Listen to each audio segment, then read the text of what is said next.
இந்த காணொளியை காணும் அனைவருக்கும் என் அன்பான வணக்கங்கள். இந்த நாள் இனிய நாளாக அமைய எனது வாழ்த்துக்கள். இன்றைக்கி நம்ம குடமிளகாய் மசாலா எப்படி செய்யறதுன்னு பார்க்கலாம் வாங்க.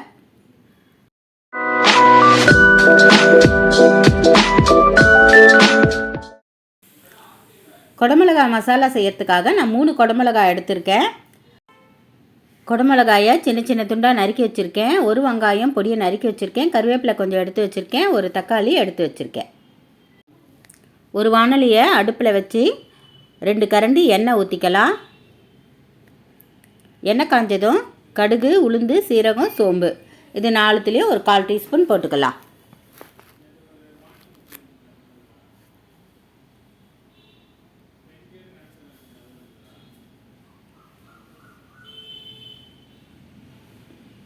கடுகு பொரிஞ்சதும் வெங்காயம், கறிவேப்பிலை போட்டுக்கலாம்.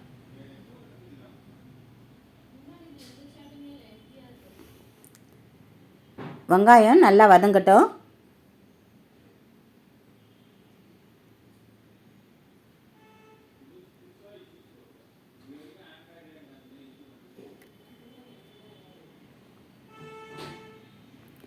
உப்பு ஒரு 1/2 டீஸ்பூன் போட்டுக்கலாம். காய்க்கு தேவையான உப்பு போட்டுக்கலாம். வெங்காயமும் வதங்கும்.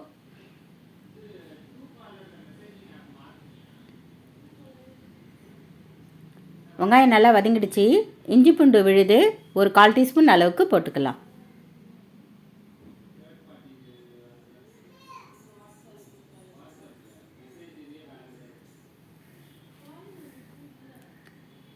நல்லா வதங்கிடுச்சு. இப்போ நம்ம எடுத்து வச்சுருந்த தக்காளியை பொடியை நறுக்கி போட்டுக்கலாம்.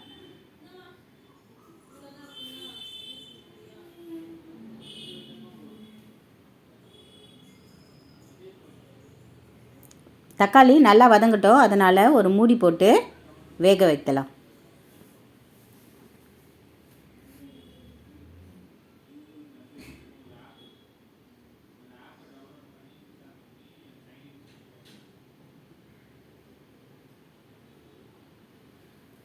இப்போ மேலே மூடி போட்டு வதக்கணும்னா கொஞ்சம் சீக்கிரமாக வதங்கும். அதனால தான் நல்லாவும் வதங்கும். இப்போ நல்லா வதங்கிடுச்சு.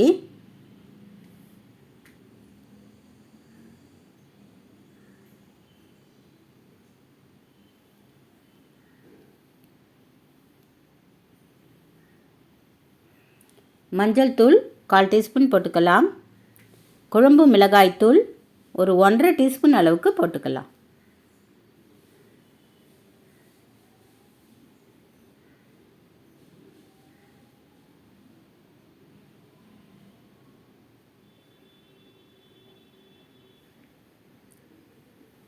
ஏற்கனவே நம்ம உப்பு போட்டிருக்கோம். ஒரு 1/4 டீஸ்பூன் அளவுக்கு உப்பு போட்டுக்கலாம். கரம் மசாலா ஒரு 1/4 டீஸ்பூன் அளவுக்கு போட்டுக்கலாம். போட்டுட்டு அதுலேயே நல்லா கலந்து விட்டுக்கலாம். கலந்து விட்டுட்டு ஒரு டம்ளர் தண்ணி ஊற்றிக்கலாம். அதுலேயே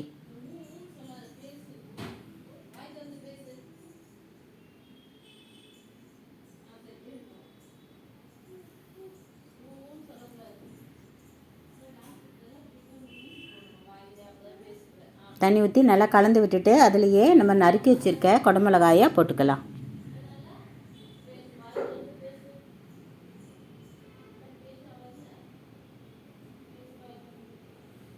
போட்டுட்டு நல்லா கலந்து விட்டுட்டு மூடி போட்டு நம்ம வேக வைக்கலாம். அப்பப்போ திறந்து கலரி மட்டும் விட்டுக்கலாம்.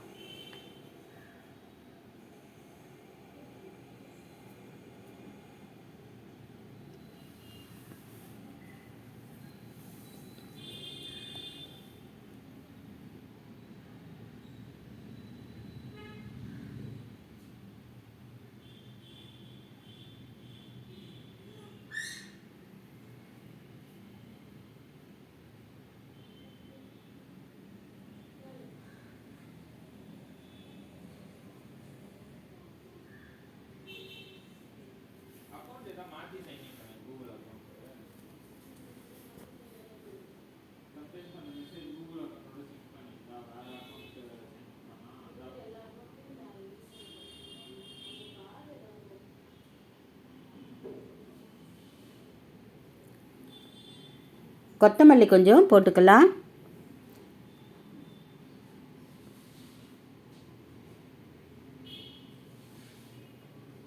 இந்த தண்ணிலாம் நல்லா சுண்டி வர வரைக்கும் நம்ம வேக வச்சு எடுத்துக்கலாம்.